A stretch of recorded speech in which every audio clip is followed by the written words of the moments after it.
Okay, well, first off, thanks to Bill and Amos and Alex for all they've done. And I think that there's a way in which this is actually a very natural progression after the papers of this morning. I share with Uchenna the thought that there is a need to go beyond what has become a fairly stale debate about justice and exclusion. And I share with Amy a concern that, in fact, certain particular practices, especially methods of exclusion at the border, might themselves be contested sites for political ethics. I'm going to run with those ideas. I'm going to take them in a direction that I think neither of you will like. But this is essentially the first bits of the second half of a book that's currently being drafted. The first half of the book is the stuff I've already published about what justice demands in the area of migration. The second half is chipping away at the centrality of justice and arguing that, in fact, there are other forms of virtue that can apply or fail to apply to a political community, and chief among them is the notion of mercy, which is almost déclassé, if you can use that word. Mercy is unfashionable. And yet, I think some version of this virtue might in fact be an especially important site within which to critique ways in which we rightly we treat people who are vulnerable to us with care and respect, or we fail to do that. So here's what I'm going to try to do. First, I'm going to go over really quickly my positive view, which is how it is that we can, under some circumstances, be rightful in refusing to admit those who would seek entry into our legal community. And my view is a jurisdictional view. It's become known by some people, mostly those who hate it, as jurisdictionism. And I'm not going to go over jurisdictionism to any great detail. You can attack me on it, most people do. But I'm going to ask what questions happen if it turns out that I was right. Because for me now, the more important questions of political ethics happen after we have decided whether or not borders can exist or whether or not exclusion could potentially be rightful. And I'm going to make the case that mercy is a distinctive category of political virtue that is obligatory on a community that is rightful in how it acts in the international context.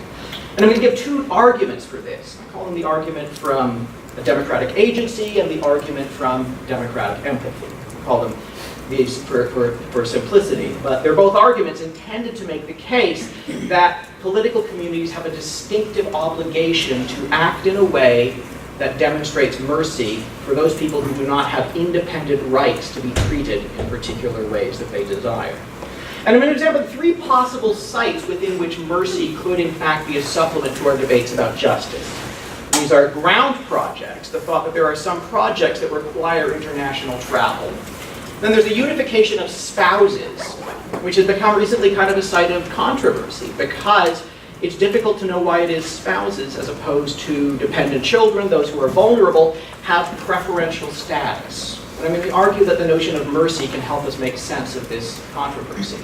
And then the last is something that is increasingly going to be a site, I think, of public contestation, which is carrier sanctions. Now, these share with the stuff that Amy was talking about, the thought that this is a methodology of curtailing the number of would-be migrants who arrive physically at one's doorstep. And there's a question of the ethical quality of this sort of policy. Some people have argued that carrier sanctions are inherently unjust. I think that's not so. What they betray instead is a callous disregard for the humanity of those who might not have an independent right to be transported to those borders. They are cruel, they are unmerciful, they are not unjust.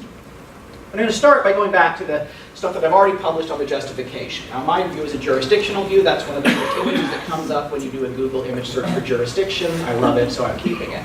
The jurisdictional view says that states are not defined with David Miller as a sort of quasi-cultural entity. Instead, they are viewed simply in the terms given by international law as a site within which there is a sovereign set of institutions which have the right to be dispositive over those who act for or against one another's interests within that particular territorial space.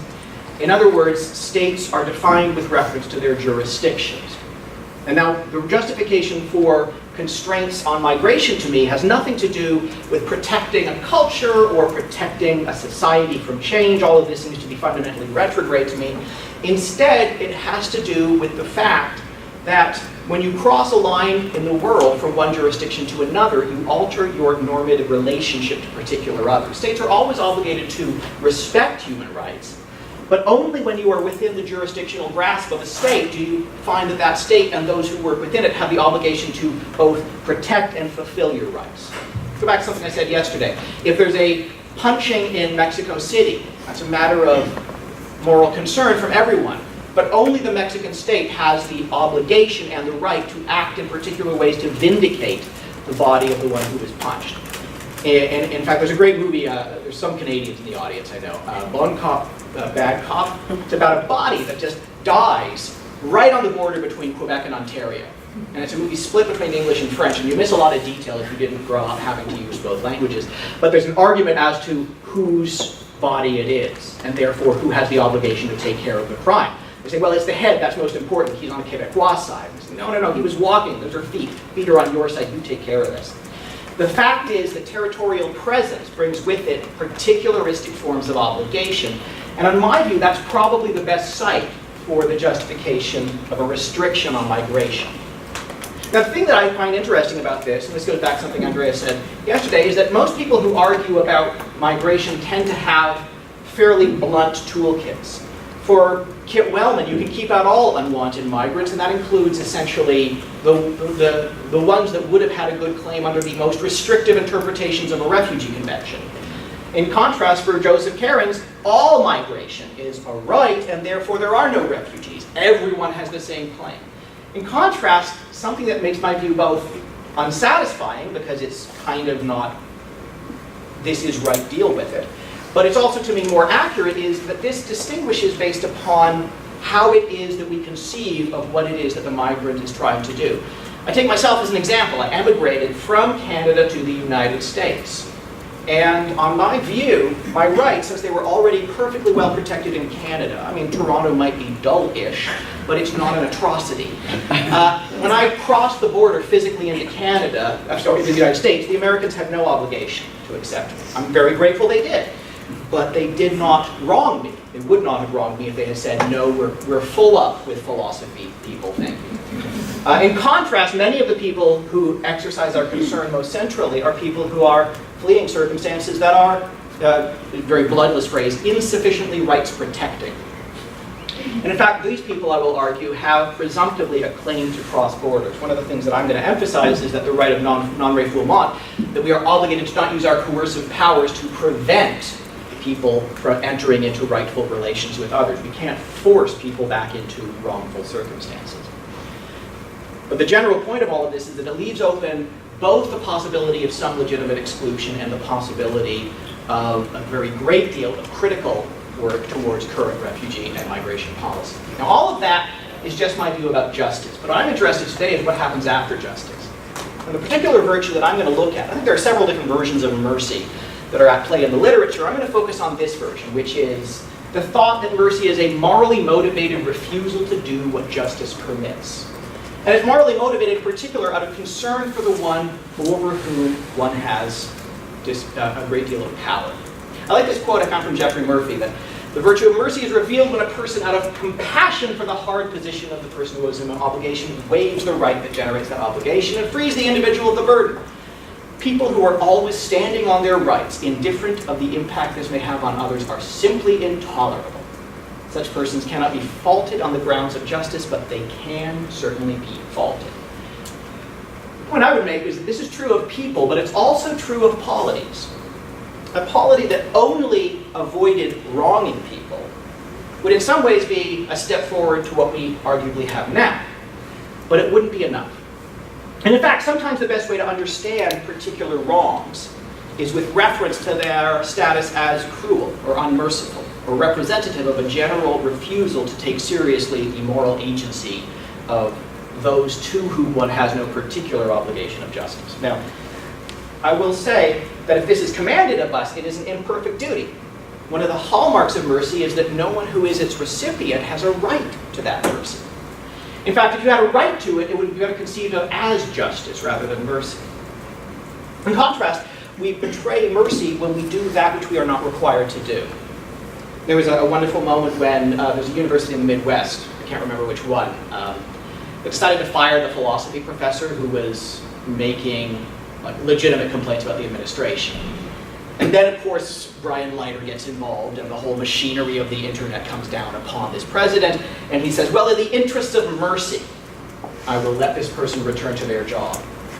Whereupon the Catholic theologians on staff said, you have no idea what mercy means. Mercy is not suddenly realizing in the face of public pressure that justice and law are obligatory. Mercy, in contrast, is precisely when you do not wrong another by refusing to do this, but you do it anyway out of moral concern.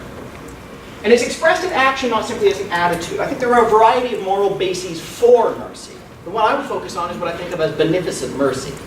Mercy that extends from the general disposition to be beneficent and to develop a plan of action over the course of one's agency that takes seriously a positive obligation to help some set of others with their agency. Now this, of course, is a Kantian flavor to beneficence. This is what Kant argued was essentially to be found in the doctrine of virtue, rather. That an agent who refuses to develop a plan by which his or her agency is devoted to the agency of others misunderstands the nature of his or her obligations to the world. Think of it as an obligation of charity. And one who is never charitable does not wrong any one particular individual, but has committed an ethical wrong nonetheless. Now the fact that I mentioned charity should get many of your ethical sensitivities running about what's wrong with mercy. And it's been marginalized because in activism, often the claim of right has a very great deal more currency than a request for mercy. I gave this a predecessor of this in England. And the very first comment was from a woman who said, I would rather fight for mercy than, I would rather fight for justice than beg for mercy. And she's not wrong. In fact, activism probably works best when it insists upon right. And yet, I don't think that means that mercy is inapplicable. And in fact, I think it has an enormous role to play in the philosophical discourse by tempering the negative conclusions of people who, quite frankly, are on my side of the immigration debate. There's a temptation to think that once we have allowed the right to exclude, we are therefore morally in the clear, however that right is to be used. I think that this is inaccurate. But there are other ways in which mercy has shown itself to be potentially unfashionable. And another is with reference to the famous line of John Rawls, justice is the first virtue of social institutions as truth is of systems of thought. Without truth, a mathematical system is irrelevant, and without justice, a social system, however many other virtues it permits, is impermissible. This line has been cited as much, I think, as any line of Rawls, and of course there's some stiff competition for that particular honor. But there's another way in which there is a certain amount of worry about mercy. And the thought is that mercy looks dangerously close to caprice, to randomness. Think about this. I'm old enough to remember Free James Brown. Now, people wanted to free James Brown because James Brown is awesome.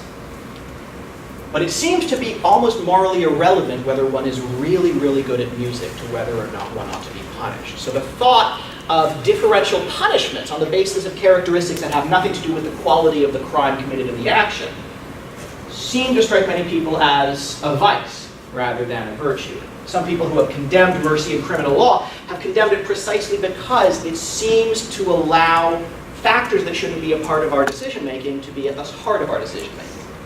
I always, whenever I teach Bentham, I describe the fact that he actually says the socially popular should be punished less because the rest of us will suffer along with them, and those we don't like should be punished more because isn't it fun to watch them twitch? That looks to be unjust. So why is mercy not trading in precisely this form of illegitimacy? Now there are responses to all of these, I think.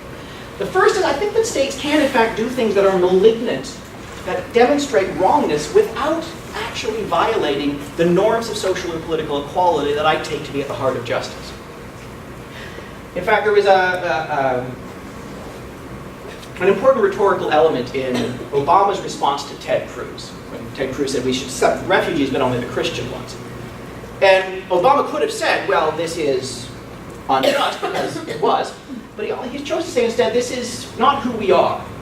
And there's a thought here that in fact we are often defined not simply by the rights we protect, but by how we choose to exercise the powers that we arbitrarily have over others.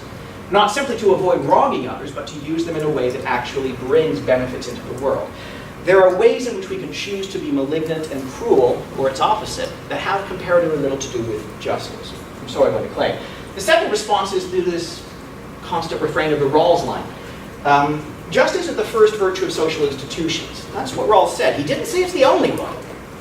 And in fact, a merely just society might very well be like a merely just person. I think that's probably right. And therefore, justice is a precondition, but it is not a sufficient condition for feeling rightly about one's own community. That one has done through that community all the things that are incumbent.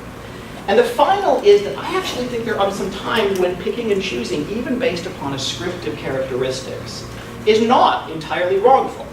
There are some characteristics, as people who were here last night know, that I think are probably pretty bad ones. Religion and race and ethnicity probably being things that it's inappropriate for us to use as grounds for determinations of admission. In contrast, there are cases in which we pick and choose, and that's not morally problematic because we are not respecting rights, but giving a gift of grace. And it's possible that when one gives a gift of grace, there are certainly constraints on how that gift is given, but the realm of discretion is itself enlarged in comparison to the demands of justice. I'll go over that when we get to family unification or spousal unification. But for the moment, why should a state be merciful? Well, the first argument I have is one that I'm still not sure actually works. I mean, I'm not sure anything ever works, right? But this one especially I'm worried about. It's the thought that we generally speak as if states did things. And what we mean by that is that the final explanatory posture towards this particular act is the state or the political machinery. When I get an unwelcome tax bill, I don't blame Frank, my IRS agent. In fact, Frank is the inappropriate subject of my rage. I'm making a category mistake if I suddenly punch Frank. Dangerous one. In contrast, we think it's the United States, or it's the legal machinery of that state that has the responsibility to which the act is ascribed. Now, if acts are going to be ascribed to states, then states have to be understood as agents.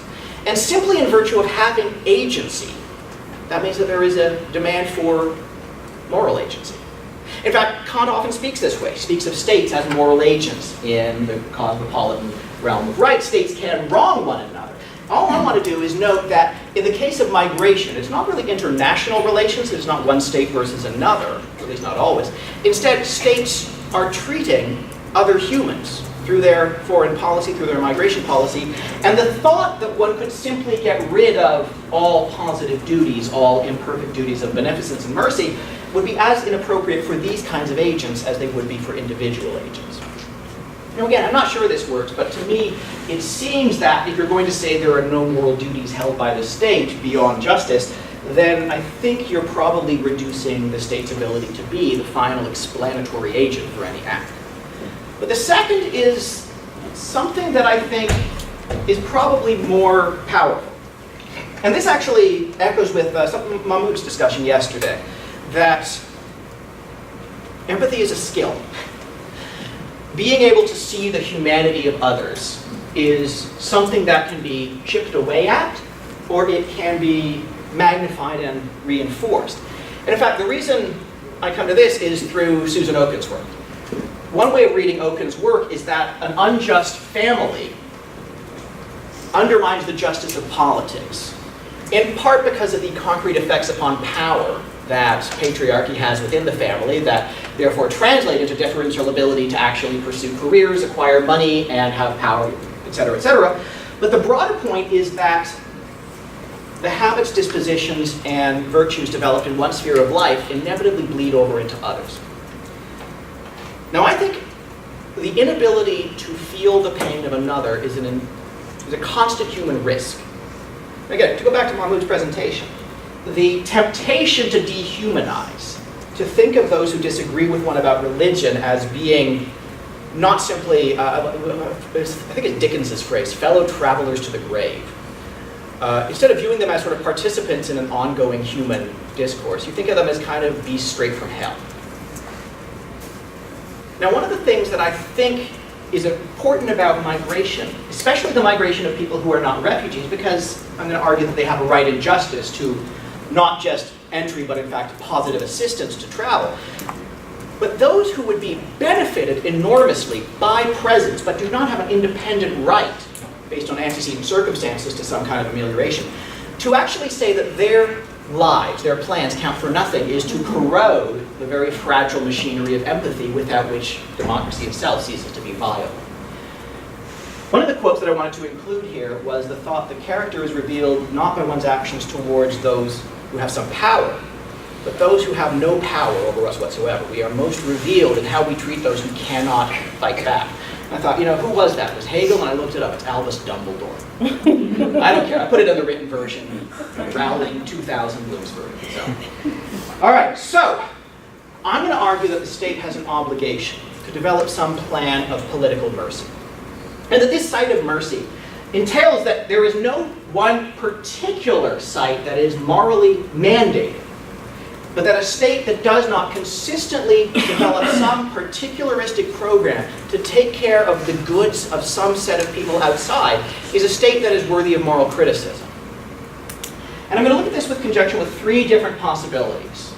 First is ground projects, and those are the projects that animate our lives. And I'm going to use an old example from Joe Cairns on this, which is the oceanographer. Oceanographer has already come up, I think, yesterday. The second is spousal reunification, and the third is carrier sanctions. But let's start with the simplest one, which is ground project. A citizen from a landlocked country develops a plan of life involving study as an oceanographer. She have a right to enter into a more coastal country. Now, as I understand it, and I'm relying on the jurisdictional method here, I don't see yet, without some further argument, that in fact she does have that right. In particular, we generally require that people adjust their particular plans of life to those that are compossible with the life plans of others. We have no problem with telling people that they will have to restrain their ambitions to what is permissible. Now, I don't see why it is that justice mandates that we have an obligation here to allow the entry into our community, let's say if we're the country of entry, of someone who has only as a basis of claim the fact that her particular conception of the good would be advanced by entry. The fact that her conception of the good would be advanced is a reason to think that we should take her claim seriously, but it is not by itself a demand of justice. Because the fact that your conception of the good would be helped does not seem by itself to be the kind of thing that gives rise to an obligation to enter into the kinds of particularistic relationships that fellow citizenship entails. Think of it this way. We consistently in the 70s and 80s argued that tastes were impermissible. That one, even if one was genuinely in love with, what was Dworkin's example, pre-phylloxera clara.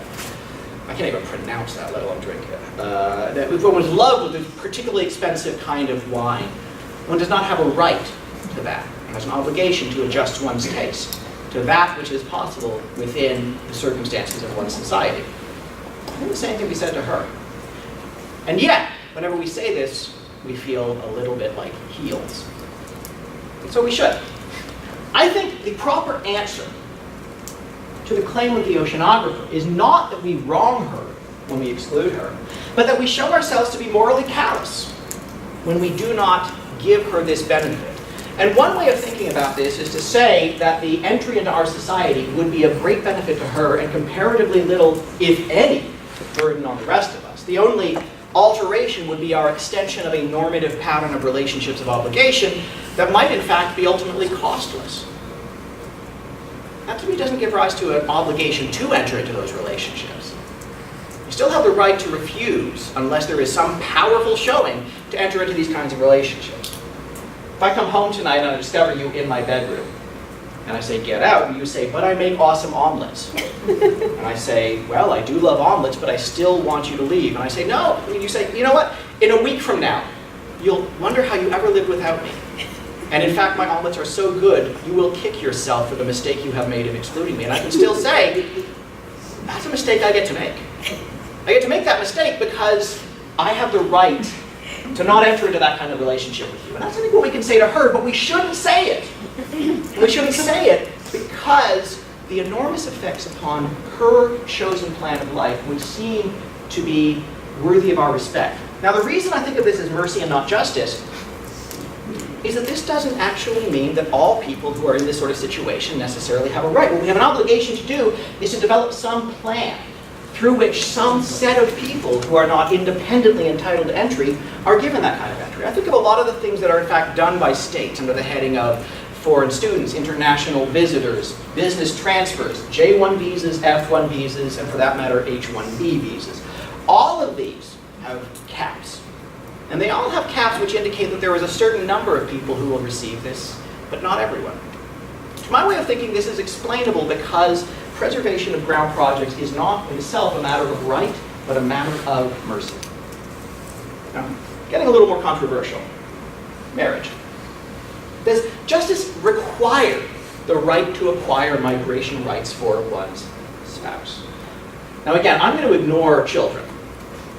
I say this as a parent. Children are pure need. They are, one way that I'm toying with conceiving of them is as a universal refugee. They are pure bundles of requirement. And therefore, their normative status is entirely distinct. Children have rights to be loved, whereas adults are kind of pathetic if they would think that they have a right to have particular others love them. Children are different. So let's not think about children, let's just think about love. The chapter that this is going in is one called On Love and Airplanes. I'm still not sure if that's just kind of me being a jackass or not, but I'm going to do this and then I'm going to look at airplanes. But love is the thing that we're talking about here. Do love relationships give rise to claims for migration? Now the best answer I've seen here has been Matt Lister's. And Matt Lister says, yeah, we have a freedom to marry people, and that means that we have a freedom to have migration rights for those that we love and marry. And in fact, the nice thing about Lister is that he does this absolutely perfect inversion of Kit Wellman's argument. Kit Wellman says freedom of association matters. Freedom of association means if we don't want to hang out with you, you're out. Lister comes along and says, traditionally, the kind of association matters. Love trumps, I don't want to see you in the mall. Therefore, spouses have a right to come in. I think it's great as a response to Lister, but I don't think that love creates rights. And the reason for this is that I don't think freedom of love gives rise to the freedom of the preconditions necessary for the full enjoyment of that love. The comparison I'm going to make is with freedom of religion. I think freedom of religion, of course, is a powerful normative right. We have a right to freedom of religion. That's kind of uncontroversial. But then imagine I come to you and I say, you know what? I need an expensive altar. Without it, my religious practice is not going to go well. Does the state have an obligation to build that altar? Some people might argue yes, but I tend to think that the answer is no. Freedom of religion means that you have a right to be free from coercion directly intended or with the effect of illegitimately burdening your particular practices. It does not mean that you, in fact, have an obligation to the positive provision of all those goods that are required for the exercise of your religion. Now, I think of, in fact, marriage as being somewhat like this. That's the first problem that I have with Lister's view. The second is one from Laura Braccioli, which is simply about friends. Again, Google image search.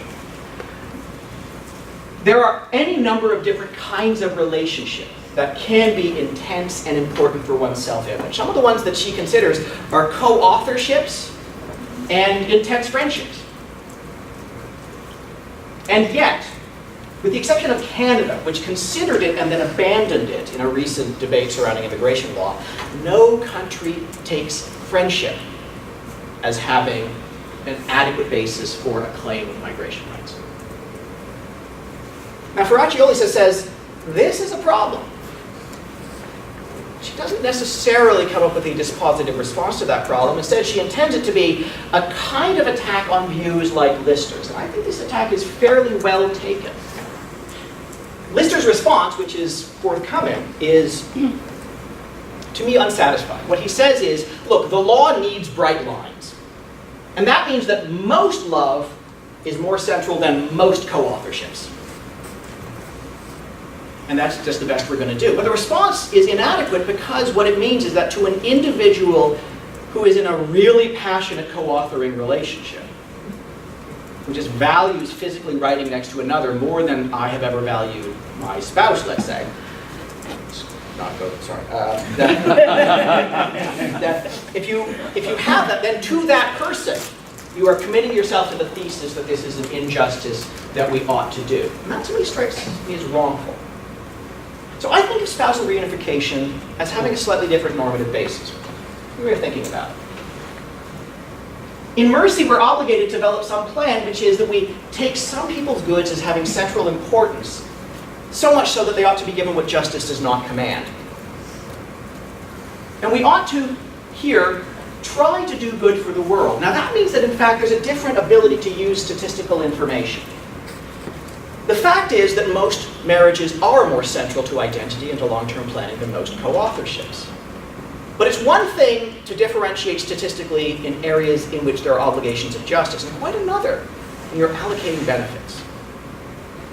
So in fact, I think we can say we use these bright lines in this way, not because it's the best we can do, but because, in fact, it's a good empirical bet.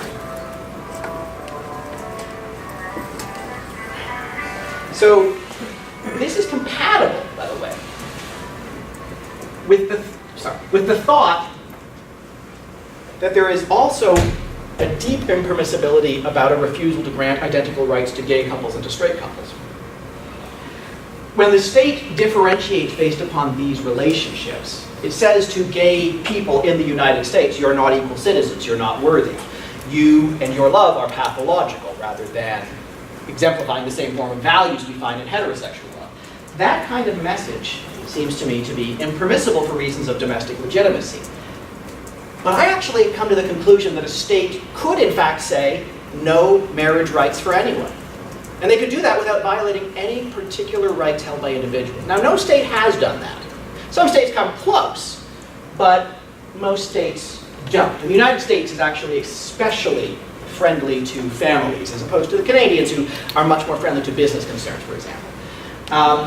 Why is it? Why is it that we are so in love with love? And I think the answer is that it's just the lowest hanging fruit. We want to develop some plan of mercy, whereby we give benefits to people who don't necessarily have a right to those benefits, but who would be helped, and those people can be given this help through migration law. In the case of immigration for spouses, we have direct and assignable people whose immigration would be relatively costless to us, and whose benefit would be obvious, and where the benefits in fact flow not only to that spouse, but to the citizen spouse as well. These circumstances to me to be ones that are so powerful that a state could avoid that, and then say we're going to do something else instead. But a state that did avoid this would be acting in a way I don't think actual states ever would. A state that refuses to do this is probably giving up on the task of justifying itself in migration anyway. And do I have about 5 minutes, Bill? Yeah. The trapdoor is still in place, I see. So I'm going to go over the final and the most damaging and dangerous one, last, which is carrier sanctions. Now, carrier sanctions penalize common carriers for transporting people without adequate documents.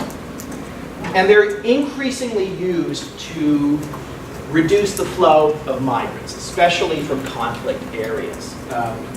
They've been really, between 87 and 97, I think it was 187 million British pounds were levied on carriers, I think, through Europe alone. Now there's a real worry here, because if you make it impossible for people to get on an airplane that is registered, that has pilots who are trained, that has IATA coverage and so forth, then you push them into a market that is full of people who don't care, who are doing this for the money, where there are no regulations, and the money will be much worse and the safety much low. So the result of this is if you have a passport, you can go from this part of Turkey to this part of Greece for $19. If you don't have a passport, it's $1,000, and the chance of dying on the journey is infinitely greater. Now, what's the moral reaction to this? I will say that, in fact, a moral reaction is and should be complicated. I'm going to say that, in fact, as practiced, this particular form of carrier sanction is, in fact, deeply unjust, but the carrier sanctions themselves are not the reason for our thinking so. But before we do this, let's see how it is that some people have pushed against them. Teresa Bloom has a recent paper that argues that this is, in fact, a form of coercion. What the states are doing is outsourcing their border controls and that therefore the same principles ought to apply at the airport in Turkey that apply at the border with Mexico. And of course they don't in legal fact. This is a private agency, the airline rather, that is excluded. Now, her argument is that this is hidden coercion, and coercion gives rise to rights, and these rights are being ignored, and therefore all carrier sanctions are unjust. That argument to me isn't right. And the reason it isn't right is that it fails to distinguish between coercing a migrant and coercing someone else from offering a benefit to that migrant. I'm going to argue that this moral distinction, in fact, is a necessary one. There are occasions under which the migrant has a right, and should be an actionable right, to be provided with the tools of exit. But not all of them. And in the cases we're considering, at least in the abstract, it's possible that there's a moral difference between coercing someone and making someone else not help them. So to see this, look at this hypothetical. There's an island with really rough waters around it, just too rough. And we have a bunch of boats here on the mainland. But we can't get boats that are good enough to go there. Now, are the inhabitants coerced and prevented by coercion from leaving? The answer is, I think, clearly no. If there is something going on here, they're being maintained in place from a simple inability to have technologically adequate responses to this particular journey. Well, let's take a second one. The journey is traversable, but our boats are going to get nearly destroyed in the process, and it's just not profitable enough. So no carriers from the mainland go to this island. Is that coercion?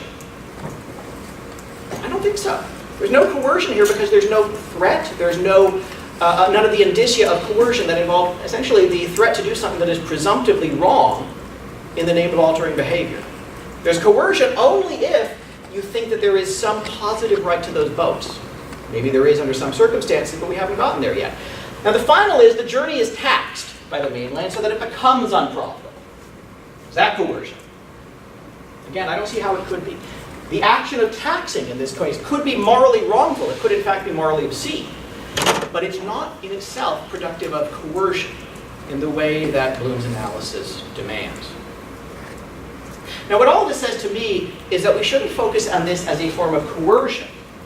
Because what coercion there is are private owners of airplanes and boats refusing, under the name of government sanction, to use their private property in ways that would help migrants.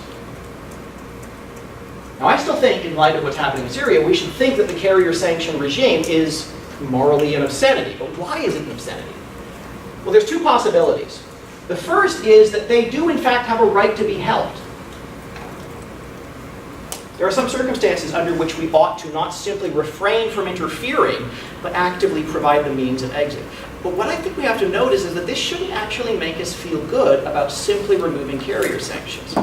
Those people who make use of common carriers are the people who have the money and the energy to make it to ports. In fact, a lot of the people who are most vulnerable, the elderly, women, the disabled, those with small children, are those who cannot even make that journey. And they presumably have, if we're giving rights to carriers, positive rights to other people's assistance, they have a right to exit too that ought to be made the subject not just of legal permission, but of actual assistance. And this is why I liked Elizabeth's talk from yesterday, that made refugee law part of the responsibility to protect and tied it together with undermining the sovereignty of another country. What I think we don't do in refugee law is exactly what we ought to do, which is not just focus on the ones who are trying to get out and almost there, and whether or not we're going to turn their boats back. In fact, we have to view this as the positive provision of the means by which an illegitimate form of sovereignty is ceasing to have control over those who have rights against it. But you can imagine that there are some cases in which this isn't what's happening. The circumstances that people are leaving are not quite as grim as they are in Syria. There's no right to be provided with the means of transportation. I still think carrier sanctions are callous. And that doesn't mean that they're illegitimate. It does mean that a merciful society might take this as one of the sites within which they can actually work for the good of all, by at the very least providing those people who would be made to benefit by access to a hearing on their merits, to the ability to make a claim in person, with the rights to enter at least into a common carrier without refusal at that point. Now, I'm not honestly sure what to say about this. this to me still seems inadequate. I'll say that. Bill made a joke that I was going to ask my own leading questions, and sadly I can't. I think there is some deep problems with all of this. But this so far is where I am. And this is what's going to get blown up into the second half of the book, together with some stuff about why Joe Cairns is still wrong, all the time wrong. And at this point I'm just going to stop and knock it in for questions.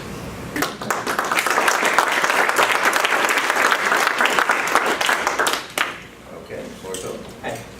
Yeah, well, the first two examples that you gave, I'm not so sure I would call that merciful, because the first one about the oceanographer, it seems to me that the way the U.S. universities work is to take the best and the brightest from other countries, and if they do well here, we keep them, and that's how we manage our university systems with the best professors and so forth.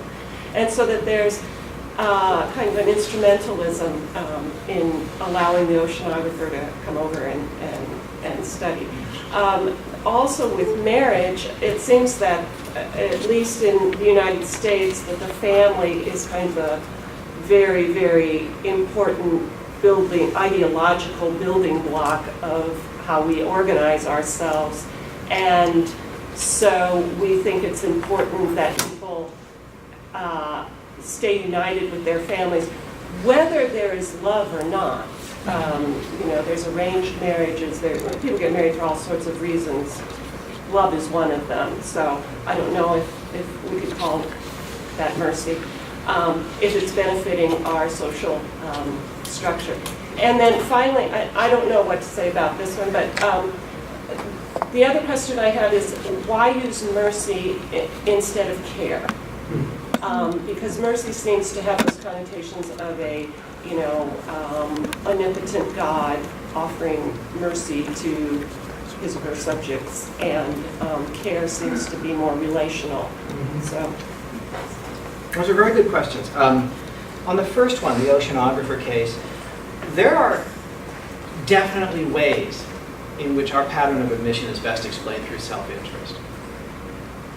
But there are other ways in which I think it's at the very least open for us to reinterpret what exists as a kind of mercy, and then also to argue on the basis of mercy for alterations.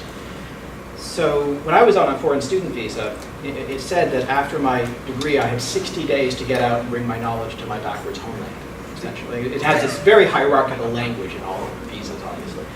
And I think there was a sense in which that was the default, and then there was like, oh, and if you actually turn out to be employable, which I'm a philosopher, God only knows, maybe we'll keep you then. That doesn't explain all of it. If you think that, take the example of tourism, or the kinds of exchange that are involved in religious pilgrimage, or the kinds of activity that involve in opening ourselves up for others to come and make use of what we have. And that's not just us in the US, that's all countries. There are cases in which it would be, the best explanation for the wrong of not doing it would not be that it's somehow counterproductive, but that it would be an act of a lack of mercy or care for the rest of the world. So say Trump gets in and says, foreign students, losers. Sad. And I think no more foreign students, we have enough unemployed people here. And there's two things that can be said. One of them is he's bad at economics. He doesn't understand how, in fact, global economics can actually lead to increases. But then he could say, well, that's a mistake we have a right to make. Economists are not actually philosopher kings. I'm married to one. They disagree all the time, right? You have a right to make errors about what is in your own self-interest. And if Trump says, well, we're just not going to take any foreign students, and let's get rid of all the tourists, and I don't even like having religious program of exchange, I think what we would say is something has gone wrong in the normative front, not just the self-interest front. I mean, that's the beginning of a response to you, while acknowledging that factually you're quite right, that sometimes the best explanation for US law is just we're Americans, this helps us. But then on marriage, you point out that in fact we have a kind of love for permanent relationships of a marital kind. And that's not necessarily love. But the problem is when you say it that way, what the hell is the reason we love them? If it's not love as a felt experience, And love here not being the ooh-ah feeling of someone new, but the kind of dispositional feeling of working together through thick and thin on a joint project, is how philosophers talk about love. But if it's not that, then why do we distinguish between my best friend and my spouse? Is it just sex? Because if it is sex, then there's really no reason to think that one's a matter of justice and one isn't. And what about a marriage between people who don't have sex? Like, do you have to prove your... I'm sorry, I'm not going down that. All of this suggests to me that, in fact, if it is just a naked ideological preference for permanent families, then it stands in even greater need of justification, because then Lister doesn't even apply to families as a presumption in the way that he thinks he does. Now, the last, what about the notion of care as opposed to mercy? I think care is a better word, but there's a sense in which I'm bad at playing defense. This is going to be turned mere mercy anyway. And when I first started talking about this project last year, 3 colleagues in a row had the same reaction. Mere mercy, right? I want that to be our initial reaction. I don't want to dress it up with care. Because care, it looks too friendly. It fails to acknowledge the institutional context, which is that because of global historical randomness and atrocity, there are countries that have dominating power over others right now.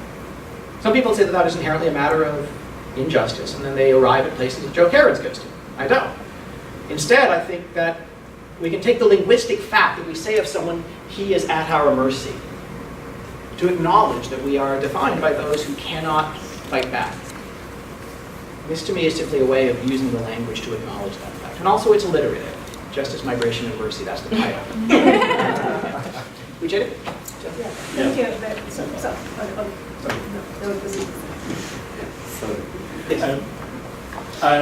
Thanks a lot. I just wanted to follow up on this particular question, the distinction between care and mercy, but in another from another perspective. Now, you said that the question of political mercy arises where there isn't any claim to justice, or where, after justice. And now the question becomes, how far can political mercy go? Because we are not talking about needing mercy because of the insufficiency, so to speak, in quote, of the paradigm of justice. So, what I have in mind here is what mercy could then lead to, the antinomies of mercy, when granted, political mercy, when realized. It could then elicit some form of gratitude. It could also require that the recipients of mercy would have to do certain things to reciprocate. And if that is the case, wouldn't we be creating a situation where the migrant is actually still a recipient of mercy that puts her at the mercy of mercy that has been granted, so to speak? Nice. Thank you. It's a really good question. My initial thought, I can't remember what the Bible verse is, about if you do good, do it behind closed doors. Let not your good works be trumpeted in public. Some biblical injunction to that effect. And I've always remembered that, even though I tend not to use the Bible in political philosophy all that often. It seems to me that a mercy that continued to leave someone's status as dominated and subject to whim is not mercy, but making someone your pet. And that's not mercy. That instead is enjoying your domination. So think of it in context with adoption. Say I adopt you into my family, and you're coming from a situation in which you've been in desperate need of a family. Is gratitude appropriate? I honestly don't know. But if it is appropriate, it's not appropriate for law. Because if I continue to say to you, you know, I got the receipt, I can send you back. I'm not a good father anymore. I haven't brought you out of the circumstances in which you're vulnerable. I've just taken those and made them my own power over you. So even if there is a role for gratitude, and quite frankly, I don't think there is. Mercy is sometimes linked conceptually with the need for gratitude, but I don't think it would ever be rightly linked with the necessity of gratitude or the legitimate demand for gratitude.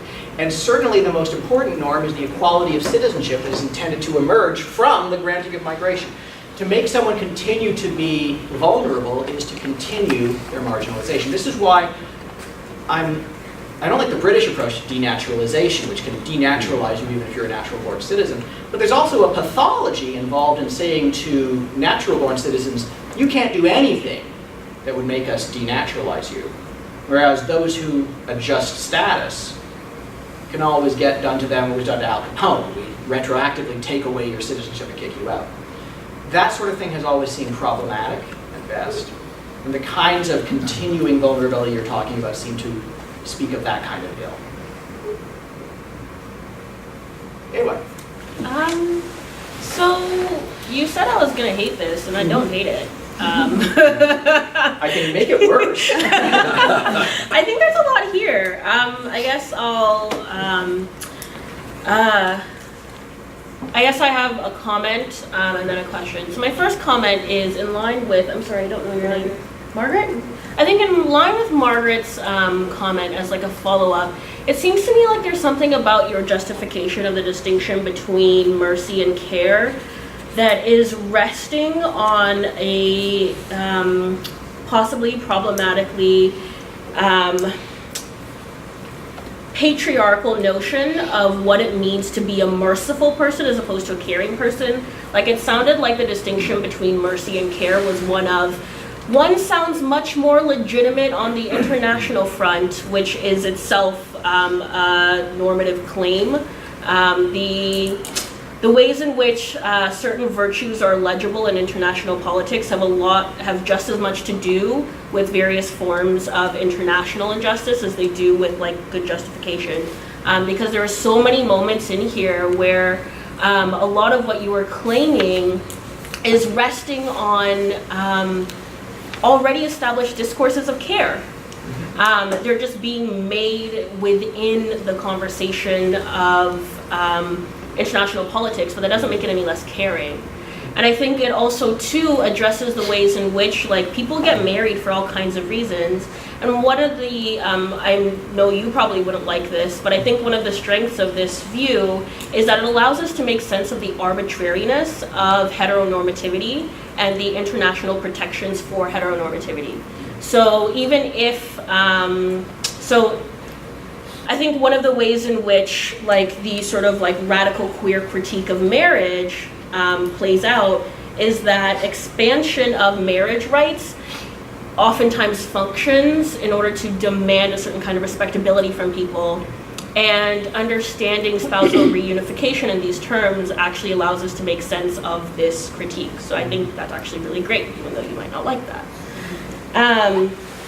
And then my third question, and this is like my deepest worry, is that there's a sense in which when you talk about the state as an agent, there's a presumption of coherence across the state.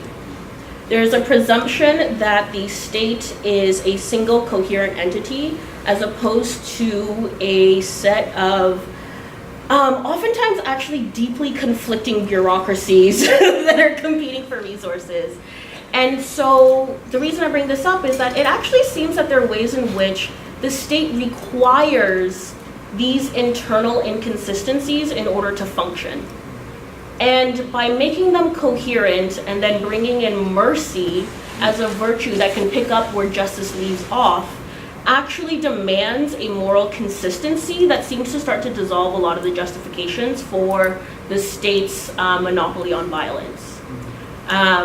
I don't know where that leaves this. I still think mercy can, or care, however you want to say it, is really, really powerful. But it does seem like there are entailments here that maybe you talk about in the rest of the book, but do start to come up when we investigate it. That's great, thank you. I'm going to go in reverse order. The thought of the state as a complex and plural set of agencies. You're empirically right, obviously. And yet there are important normative contexts in which we want the state itself to take responsibility, quite apart from the various plural agencies to which particular acts might be ascribed. One example here is the thought of political apology. Right? Some people want Japan to apologize for the treatment of comfort women, World War II. Now most of the people, not all of the people who did the decision-making responsibility for that policy are dead. And yet it's important for Japan to apologize. And why we do that? It has to be an act of communicative speech that is ascribable to an entity which is in no way more unified than the American government or the populace, for that matter. Now, I think you're right that there are vices as well as virtues in speaking of state agency, that it ignores the ways in which different parts of the state have differing and contradictory roles. But there's also cases in which we want to insist upon certain kinds of moral acts to be ascribed to the state. And on my argument here is fundamentally that for us to make sense of the ways in which we, for example, want Japan to apologize, we have to almost methodologically assume a unity that may not in fact exist. Now, in point of fact, I think this is actually kind of true for us. I'm not a moral philosopher per se, but I like the ways in which Daniel Dennett's pandemonium theory of the self says, you don't have a self, you're a committee. There are thousands of little voices in you. Some of them are like basically lizards that are screaming out things, and some of them are quite complicated. And there are thousands of voices in you, and what you think of as a self is a plural entity. And that's all true, but I still think I have to hold myself responsible for not doing wrong, and I am committed because of my ethics to thinking of myself as a unified agent. I can't like slap you and then say, that was bad, Michael, 3 seconds ago. He's gone now. No, it's me. I have to be treated as one person, even though I am a committee. Now, the second of your points was people getting married for all kinds of reasons, and in fact, this is opening up a critique from radical queer politics against heteronormativity. I actually really like that. I'm not queer or radical. But precisely one of the things that I like about this is that it opens up space for a conversation that doesn't assume unique kinds of value in particular institutions that, you're right, are traditionally associated with heteronormativity, and then assume that the others don't have them. Because I like Matt Lister's work enormously, and I think he's probably right in describing most marriages as sites of deep emotional commitment. But this, precisely by demythologizing this as inherently linked to right, it allows us to have a more complex conversation about what kinds of human relationships have value to the people who inhabit them. And in fact, it's possible for us to even say, as I guess Elizabeth Brake does, that marriage itself is a bad thing. We ought to care, but we ought not to tie ourselves to the mast of caring for that. Right? Having this space for the conversation strikes me as being an unmixed benefit. And the first thing was, what about the fact that there's a pre-existing dialogue surrounding care? Now, I think I can acknowledge that, because in a way, care functioned in the 1970s in much the same way that I want this notion of mercy to function now. It's a discourse, what Carol Gilligan was writing in, that had a fairly narrow range of acceptable moral tropes and concepts. And Gilligan brings in care and relatedness. But one of the reasons I'm resisting that is that care, quite frankly, is a very complex subject about which there are now many distinct schools of thought that, in a sense, I want to be agnostic about. And also, care is relational in a way that deeply hierarchical relationships are going to find it difficult to come to terms with. That to think of the United States government as caring, to me, is even harder than thinking of it as merciful. It ought to be both.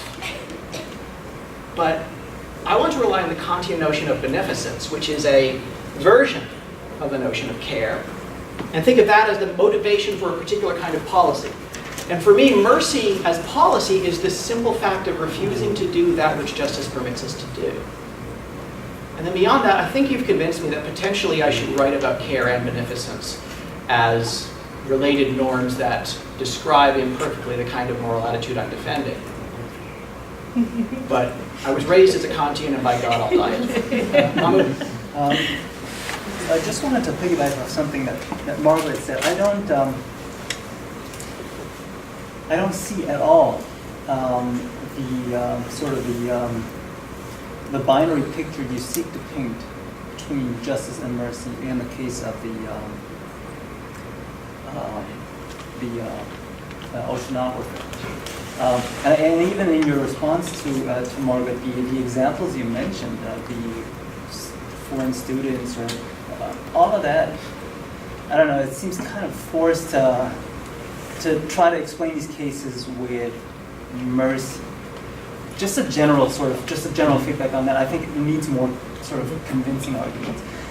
On the other hand, I'm fully convinced that the jurisdictional view of human rights is the right one. It's the correct one. It's the most. It's the closest to what we have in international law, and philosophically, I feel it's sound. Now, my question with regards to the second case of the spouses is why you wouldn't consider that a matter of justice based on the jurisdictional view of human rights for justice. Because, so if I live in a state and I'm an immigrant, and that state has a duty to respect my rights, you would agree with that. So if I have a right to marry and found a family, and that state prevents me from doing that, in that sense, it doesn't respect my right, nor grant it or fulfill it, then it is violating its duty of justice, not any type of mercy. So my sense is, if you subscribe to a jurisdictional view, you can just use the language of justice without falling back on mercy at all. Well, I'll go through these in order. First one, the oceanographer case. I think I should probably explain this differently. This is, of course, stolen from Joe Carroll's. And the reason I think it's a complex case is precisely for a reason Margaret's talking about, that it brings together self-interest and a whole bunch of other issues. But I want to maintain the following. What is the criticism of a country that just said no foreign students? One criticism is it's self-destructive, but countries are stupid all the time. It's not a matter of moral concern. Instead, I think of it as being morally backwards, in part because of a refusal to take certain kinds of positive care of the goods of those to whom one does not have particular duties to allow entry. That still seems to me to be a valid point for description as mercy. And so I don't really know what's wrong with that. If you go back to Murphy's definition of mercy, that if we would regard someone who just said, I'm going to stick to your rights, as exemplifying a certain kind of failing in their moral relationships with others, they are retrograde. They are doing something pernicious that does not rightly get categorized as injustice. And to me, that's the best description. I mean, Kant had the right of tourism. I've never understood that right. I'm waiting for someone to convince me that, in fact, we have an obligation. Amy always tried to convince me that we have rights to be tourists. You did. You didn't convince me, but you tried. So. I still don't see it. I think that the picture of mercy that's involved in that definition given by Murphy seems to me to capture it. But of course, if it doesn't work for you, there's a sense in which we could be arguing about terminology. The question is, does this moral story capture the reasoning, or is there some additional? That gets to the second case. That's a really, really important criticism. And that's actually, I think, one of the points at which I want to figure out a more complex answer. The easy answer is this. There are two ways of my preventing your marriage. One of them is, when you try to get married, I show up with guns and say, don't you dare say I do. Or I refuse to allow you to register it, or I refuse to give you the benefits that are associated. I actively prevent you from, with someone else in that society, from exercising your rights to associate in a manner akin to other people. The other is, I refuse to allow you to make a home for someone from the outside who is coming in. Think of it this way. I can't stop you from building an altar, but I don't actually have to be the one to help you, to provide you with the means for that altar, right? Now, what I see it as, if in the case of a migration decision, if you were marrying a block of wood, I couldn't stop you. You can import that wood from the outside, that's a matter of right. But what comes inside is actually a person to whom all the rest of us are going to have important normative relationships. We're going to have to be obligated to care for her particular goods in a way that we're not obligated to protect for other people. And that means that what you're doing is not best understood in terms of we would be preventing you from taking particular acts. Instead, you're asking us to provide you and your spouse with particular kinds of relational assistance. That to me looks different. 3 hands just leapt up. So I'm going to go right across. First Amy, then you, then several others. Amy. Thanks for your presentation. This is obviously potentially paradigm shifting in the realm of immigration philosophy. I had 2 questions. The first was just, again, about the implications of speaking in terms of mercy. Forgive me if this was mentioned in your presentation, but sometimes when I think of someone asking for mercy, I think of someone who has done something wrong and is kind of begging for that wrong right to be forgiven. So that could potentially have problematic implications for how immigrants are viewed if they're viewed as wrongdoers who are begging for mercy. So I just wanted to hear a little bit about that. My second question is quite broad. So being familiar with your earlier work on immigration, I confess that you're the coercion theorist, so it was kind of strange for me to hear you suddenly talking about mercy, right? Starting out with thinking about membership as justification for coercion, and this is kind of a very new avenue for you. And I think about how sometimes people respond to Joseph Cairns, who started out as the open borders theorist, and then suddenly in working on undocumented migration starts assuming state borders. And so I was just wondering if you could talk about the implications of this for your views in general on immigration. Do you anticipate there being any possible conflicts between these 2 different ways of thinking about questions of immigration? I know that you say that one's a matter of justice and one isn't, but that seems like it's potentially kind of too easy, right? Yeah. So just kind of thinking more broadly in terms of kind of the role of these arguments in terms of your broader philosophical views and projects on immigration. Well, on the first, I think that's probably the thing that would push me out of using mercy, would be the ways in which it is associated with wrongdoing. I think linguistically, that's a fairly recent innovation. Mercy as a virtue is associated with grace and a Christian notion of a refusal to do that which one might. And that's exemplified in the phrase, at one's mercy. One is helpless. And this, I think, is to rightly emphasize the vulnerability of those seeking admission to our decisions. But there's also a worry that it will say all those who seek mercy must have done something naughty.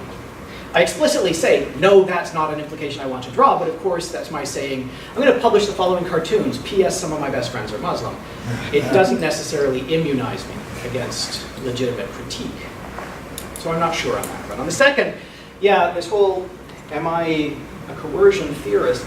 The explanation, if not the justification for this project, is a continuing dissatisfaction with being the bad guy in most migration discussions. I'm not as bad as Kit Wellman, who might as well be wearing Darth Vader's helmet at this point. But there's a sense in which I think the fact that we can legitimately exclude is an important fact if true, and my own arguments, at least they seem right to me. But I find myself not therefore dancing a happy jig of exclusion. And this project was my attempt to figure out what it is that is the source of my continuing disquiet. So the way the book is structured is kind of odd. The first half of the book is giving us all these rights, and the second half is taking it all back. I still think that's actually possibly a feature and not a bug, because one of the defects in Joe Cairns' work, for that matter, it's also a defect in, I think, David Miller's work, has been that all the questions get answered. Right? In a sense, you could replace Joseph Cairns' book with a suitably enlarged postcard.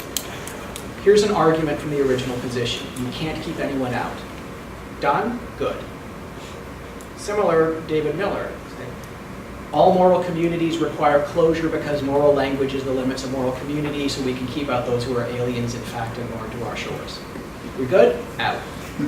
In contrast, I think these are actually really complicated questions. And the precise ways of responding to them seem to require the kind of nuanced discussion. People like you and Jorge de Mendoza and a couple of other people, you're at the forefront of doing this. This is my attempt to also figure out a big picture way of getting where I want to go, while still thinking that justice permits me to not get involved with you unless there's some particular reason I have to. All right, hands, but we have clubbed them into submission. You had it up for a while, then I'll go to Jamie. Yeah. So, I guess I'd like to hear some clarification on how mercy operates, and it's for these reasons, right?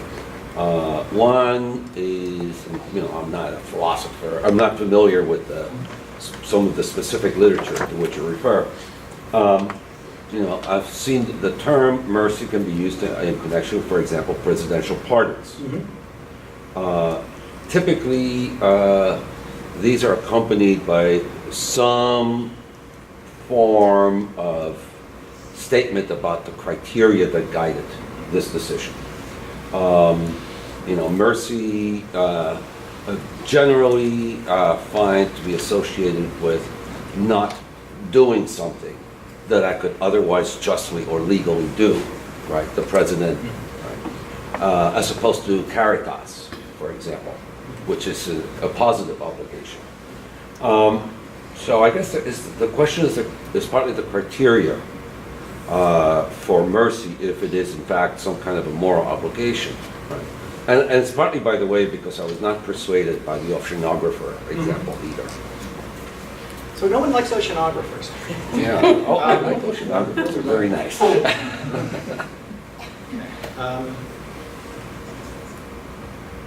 When I discuss the criteria in the larger manuscript, my focus there is on which kinds of criteria are impermissible, rather than which kinds of criteria are permissible. And I have two things that I say, one of which I've already brought out in print, and one of which I'm still writing. The one that's in print is one that I've discussed for a while, which is that there can be effects upon democratic deliberation of certain categories of exclusion. We can't keep out all Muslims and then turn around and say to Muslims, hey, you're fellow citizens and we do politics with you. It's just not going to work. The other thing that this one came out a while ago too, is the thought that there are some criteria that could not be accepted by those against whom they are pressed without fundamental destruction of self-respect. Kind of relying on Thomas Hill and some notion of Kantian self-respect in this. So if the basis for the different treatment between you and I when we apply for admission to a country rests upon a statement of moral incapacity or a false predictive statement of group membership, those are presumptively bad categories.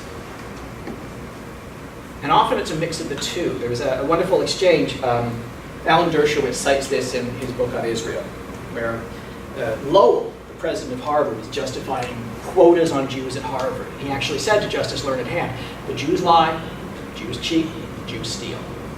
And Learned Hand said, I know a lot of Christians who lie, a lot of Christians who cheat, and a lot of Christians who steal. And Lowell said, we're not here to talk about Christians. We're here to talk about the Jews.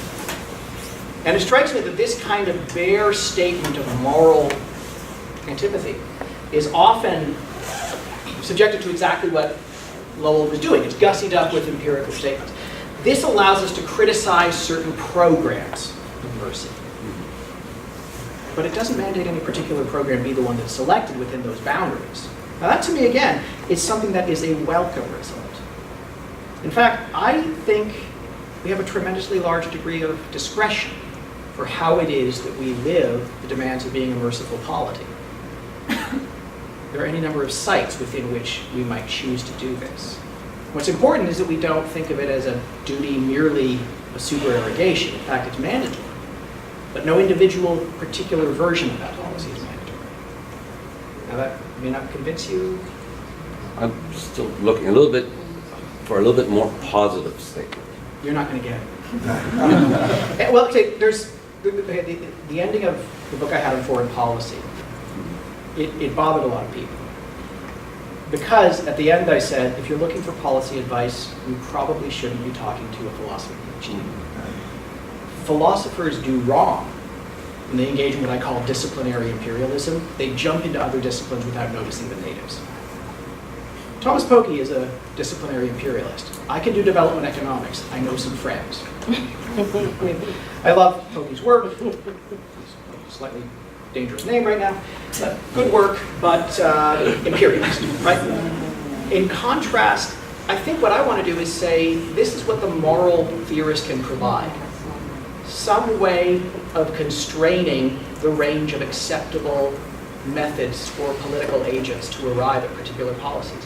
If you actually want me to say what ought to be done, I can tell you a few things we can't do. But within that, it's an entire discussion between activists, political agents, political scientists, economists, lawyers, any number of people that I ain't. Right? And in fact, there's a fine line between modesty and just not knowing what to say. And I'm sticking to that line. I think it's a virtue that philosophers sometimes admit that they don't have the answers, personally. Sorry, I'm going to have, JB's been waiting, then I'll be back. One more question? Okay. Sorry. JB. Well, thank you. Two more questions. Great. Let me try to make the case for marriage. Okay. And link that to spousal reunification. Marriage consists of a rather large package of legal rights, both positive and negative. You know, certain inheriting rights, the right to accompany one's spouse in the hospital, right not to testify against one's spouse. I mean, just a big, large number of rights. And the argument is that they're based on the value of intimate association and the need to protect that value. And so it seems to me that crucial to the value of intimate association is the right to live with one's spouse. So I just want to say, so it seems to me not, I want to suggest it's not a matter of mercy, but a matter of justice if we think there's any kind of right to marriage, and there might be a fairly serious argument that there's a right to marriage. So. This might lead to a larger discussion, but I don't know if there is a right to marriage. There's a right to bodily autonomy and to use your bodies with other bodies. You only have one. The right to use your body with consenting others, and even to insist to yourselves upon particular forms of agency. I'm not sure that marriage is the only way we could achieve those. Now, given that we have marriage, you could start from these materials to make the case that one ought to be allowed to live with one's spouse in a way that's different from living with one's co-authors. But then that seems to make one legal fact that's arbitrary depend upon another legal fact that is also at least contingent. It's not clear that this is the only way for a heart to be made to live in the world. The value of intimacy, again, seems to be more like a magic black box than anything that explains. Okay, very good, thank you. How about I'm also in your grant project. How about, what would you say about right-wing cheap taster under a government that's also kind of affiliated to right-wing ideas? So that would be, this government, the society, in a certain sense would be profiting, something that this cheap taster would say, oh, German beer is great, and all the sausages, yeah, we can get them there, so please let me in, right? So I think maybe you need another kind of theory on which you decide what in those cases might be really profitable for society, right? Because otherwise I would say, so what would you say about that's what I want to resist. In fact, let's take the cheap taster. Yeah. And the cheap taster just loves Germany. Is that right? They love German beer. I don't know why it's cheap. Beer taster. Beer. Guy says, look, I love beer. Germany equal beer. I must go to Germany. In a sense, that strikes me as being exactly the right kind of claim for mercy. It's just that it's statistically an odd and unlikely focus for one's life. And more likely said as a pretext by someone who wants to go for other reasons. Let's say, in fact, that it's something very different. Say, I'm a Roman Catholic, and I really want to go to a country. I want to go to Vatican or Rome, because this is where it all happened. Well, again, we're getting into areas where I'm not sure, I don't think I'm going to say anything about the Vatican's migration policy. But at the very least, they could say something along the lines of, if you would benefit so much from the ability to enter here, maybe that's a reason for us to develop a policy that you and people like you could come into our area. I don't know if beer is the right way, because cheap beer is everywhere, right? It's more about the right-wing attitude. So what's the right-wing beer drinker? The right-wing beer drinker, and Okay. then there's the government that is in a way sympathetic. So it's a state or whatever, the government is okay. right-wing sympathetic. And then even then, one would say, all your criteria met. Yeah, I think you yeah. may have not an argument to not yeah.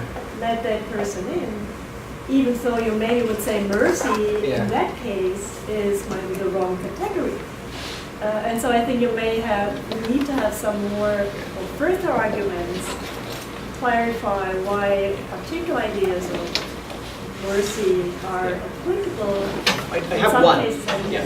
And the argument is that there's a distinction between a conception of the good and a political conception of justice. Okay. Your success in life, we tend to think, relies upon your pursuit of the good.